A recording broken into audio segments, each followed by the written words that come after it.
El mundo cambió. Nosotros también. Uniendo experiencia e innovación, garantizamos que una empresa histórica continúe haciendo historia. Expreso Alberino evoluciona para que tu elección de siempre sea mejor que nunca. En nuestra hoja de ruta contamos con una renovación integral del servicio, sistema de desinfección UV y transformación digital, para que llegar sea fácil y seguro. Nuestro origen es familiar y sin importar el destino, esa es la esencia que continúa al volante. Porque crecer no es cambiar, es potenciar lo que ya era bueno. Llevabas tiempo esperando y ya era hora que lleguemos. Expreso Alberino.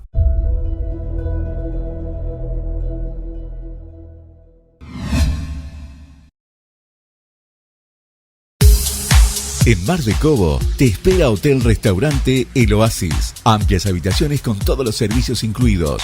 Además de una carta exquisita para disfrutar en nuestro restaurante. Vení y disfrutá de una estadía única. Encontranos en Avenida Manuel Cobo 44, Mar de Cobo. Por reservas, llámanos al 0223 5844 002 o 2236-820189. Visítanos en nuestra página web www.hosteriaoasis.com.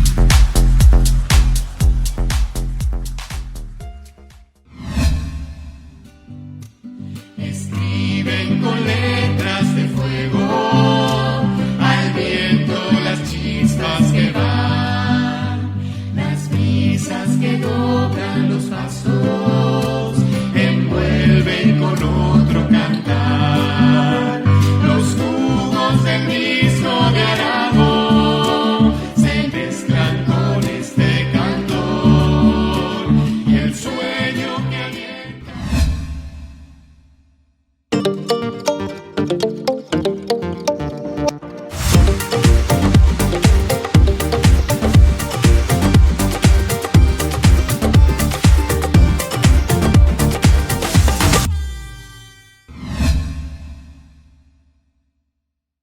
Vamos a cerrar este programa con nuestro homenaje al Papa Francisco, a nuestro queridísimo Jorge Bergoglio. Y la verdad que lo busqué y gracias a Dios Diego Barovero pudo venir, nuestro escritor, historiador, profesor, pero sé que sos un estudioso de todo lo que fue Jorge Bergoglio y como nosotros lo conocimos aquí como cardenal, vos lo conociste como arzobispo. ¿Qué sentiste cuando te enteraste de la muerte de Jorge Bergoglio? Es muy difícil resumir en palabras lo que se vive en estas horas, la sensación de pérdida, porque lo habíamos incorporado, era parte de nuestra vida para quienes trabajamos y vivimos por la zona del microcentro, el casco histórico, viajar con él en subterráneo, haber compartido alguna misa en los tiempos de arzobispo de Buenos Aires, escucharlo predicar, encontrárselo con el lustrabotas de la esquina de Bolívar e Hipólito Yrigoyen, que era algo común, donde compraba además el diario y siempre algún libro. Pero la figura de Bergoglio es imposible de asumir y abordar si no se tienen las dos dimensiones de él. La dimensión religiosa, la del pastor, la del jefe de la Iglesia Católica, líder de 1.200 millones de católicos en todo el mundo, y la dimensión política. Una dimensión política que él ya tenía como arzobispo y como cardenal, porque era una figura y una voz buscada, respetada, escuchada, consultada, antes de ser papa. En el 2013, no sé si nos sorprendió es la palabra, pero nos conmovió la noticia de esa fumata blanca en la tercera o cuarta votación, que él ya había sido candidato y tuvo muchos votos en el cónclave tras la muerte de Juan Pablo II. Pero el que también había figurado en esa votación era nada menos que Ratzinger, que había sido el secretario, bueno, el hombre de la evangelización, el hombre del catecismo de Juan Pablo II. Y Bergoglio indicó que había que apoyar a Ratzinger y por cierto a Benedicto. Y después esa llegada de Bergoglio al papado nos conmovió a todos. Y te diría, para contener y sofrenar nuestro tradicional narcisismo como argentinos, como porteños, nunca volvió a nuestra patria, a su ciudad, a su barrio. ¿Por qué no volvió a Flores? Yo creo, lo estamos viendo con el Papa muerto, él sabía que podía ser usada su figura a favor y en contra, en estos términos antinómicos en los que la sociedad ha elegido en estos últimos 20 años enfrentarse constantemente. Él ha tenido gestos verdaderamente envidiables, porque recibió a los 4 presidentes. Sí, claro. Estuvo con Cristina Fernández, estuvo con Mauricio Macri, recibió a Alberto Fernández y recibió a Javier Milei, que lo agredió verbalmente durante muchos años. Y acá me aparto un poquito, pero te digo completo lo que te había querido decir.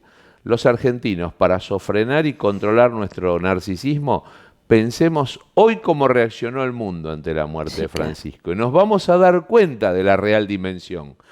Porque en el mundo del cristianismo, en el mundo de las iglesias que no son cristianas, pero que son las religiones tradicionales, el judaísmo, el islamismo, sin ir más lejos en las iglesias orientales, y en el mundo del agnosticismo y el ateísmo, me parece que conmovió porque su palabra y su voz en un mundo donde las injusticias se han normalizado, la prédica de Francisco, que no en vano eligió el nombre Francisco cuando salió electo en el conclave del 2013, también tenía que ver con un mensaje político y pastoral, doble dimensión, Sí, claro. pastoral, político, evangelizador e ideológico. Tomándome de lo que dijiste, me asombró la reacción de los americanos.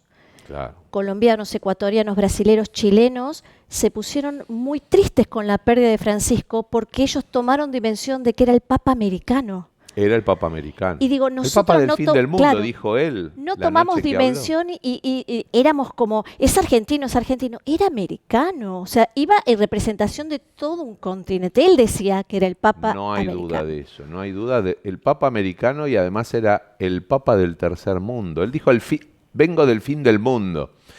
Tenía razón, geopolíticamente hablando, geoestratégicamente, pero también sabía que la voz de América, del continente americano, de los obispos, de los pueblos americanos, era hora de que fuese escuchada en todo el mundo. Y lo logró, lo logró. No sabemos cómo va a salir, cómo va a continuar Sí, claro. el legado y la obra de lo que él dejó en estos 12 años de pontificado.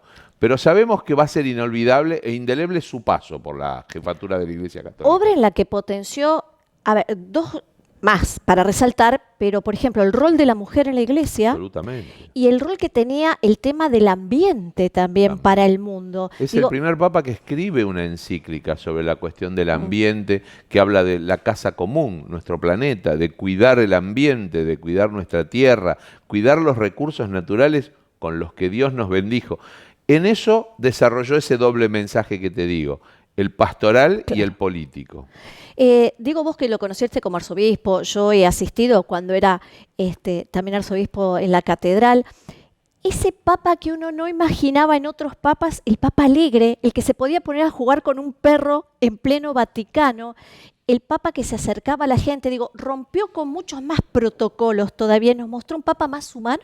Mostró un papa una dimensión humana que él tenía como pastor. Él se tomaba el 70 e iba a la Villa 21, a la Villa de Barracas, a dar misa. Y lo hizo siempre y tuvo una actitud. Yo recuerdo haber compartido misas como arzobispo en Constitución denunciando la trata, la prostitución, Sí, claro. el tráfico de drogas. El coraje que él demostró también tiene que ver con el coraje que en otra época mucho más dura él también puso en juego como provincial de los jesuitas, a pesar de una insistente campaña de hace unos 15 años atrás, pretendía ponerlo en un rol lamentable y que además no era cierto. Él se jugó la vida por dos Sí, claro. hermanos de su misma congregación Sí, sí. jesuita, Yalix y Llorio. Era un hombre de una dimensión humana extraordinaria y tenía un carácter terrible también, porque solía enojarse. Sí, y tenía- no lo ocultaba además. No. Pero también tenía, bueno, el ser humano. Sí, claro. El ser humano en toda su dimensión, en toda Por su eso digo, humanizó la síntesis. figura del papa absolutamente. Absolutamente. Si tuvieras que resumir ¿qué legado nos deja Francisco? Ya lo dejamos a Bergoglio. Francisco, ¿qué dirías? Yo creo que su mensaje político y religioso, pastoral más importante, es el que está relacionado con el Sermón de la Montaña, las bienaventuranzas de Jesús, cuando dice: bienaventurados los sedientos de justicia, porque serán saciados. Bienaventurados los misericordiosos, porque encontrarán misericordia. Nos dio el ejemplo de la misericordia, que la iglesia tenía que tener piedad, que tenía que ser misericordiosa frente a los que no tenían, frente a los excluidos, frente a los desahuciados, a los que por una elección circunstancial que tenía que ver con su vida, con su sexualidad, él demostró que se podía ser jefe de la iglesia, conservador en lo doctrinario, pero claramente abierto en lo que tenía que ver con la humanidad. Diego, muchísimas gracias por estar acá, por dejarnos estas palabras y por este análisis tan lindo, que además ustedes van a poder leer. Si ponen Diego Barovero, hay escritos muy lindos de Diego sobre el Papa Francisco. Nosotros nos despedimos. Yo voy a pedir después que 2 videos hermosos. Uno es el que le hizo el Club Atlético San Lorenzo de Almagro, que por supuesto el Papa era cuervo como yo, y es mi pequeñísimo homenaje porque él era muy futbolero. Y el otro, el que nos parece a todos que fue el más lindo homenaje, el de la AFA, porque nos emocionó muchísimo. Nos encontramos aquí el próximo viernes a las 18 horas en Argentinísima Satelital. Siempre cuervo. Jorge Bergoglio, el niño enamorado de San Lorenzo del 46, el que caminaba por Avenida La Plata hacia el viejo gasómetro. Siempre cuervo, también como sacerdote y como cardenal, cuando le concedió el sacramento de la confirmación a Ángel Correa en la capilla de Ciudad Deportiva. Socio y comprador de metros cuadrados para ayudar en la gesta incomparable de la Vuelta a Boedo. Cuando pasó a ser Francisco, cuando lo designaron Papa, le contó al mundo su amor por el ciclón de todas maneras posibles. Y que gane San Lorenzo.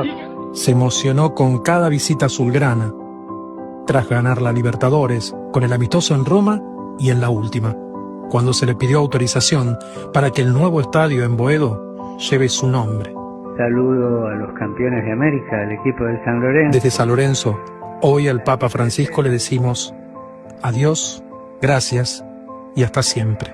Que es parte de mi identidad cultural. Juntos por la eternidad.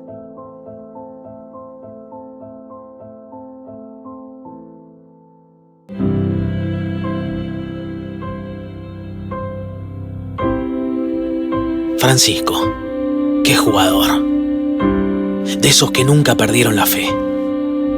Son elegidos. Aparece uno cada muchos años. Pero este fue distinto. Porque entró cuando por primera vez pidieron el cambio. Sí, hubo humo blanco. Pero no vino a vender humo. Jugó como siempre se juega en el fin del mundo. Con sacrificio. Siempre con los mismos botines. Y con los pies en la calle. El último capitán de la iglesia fue argentino.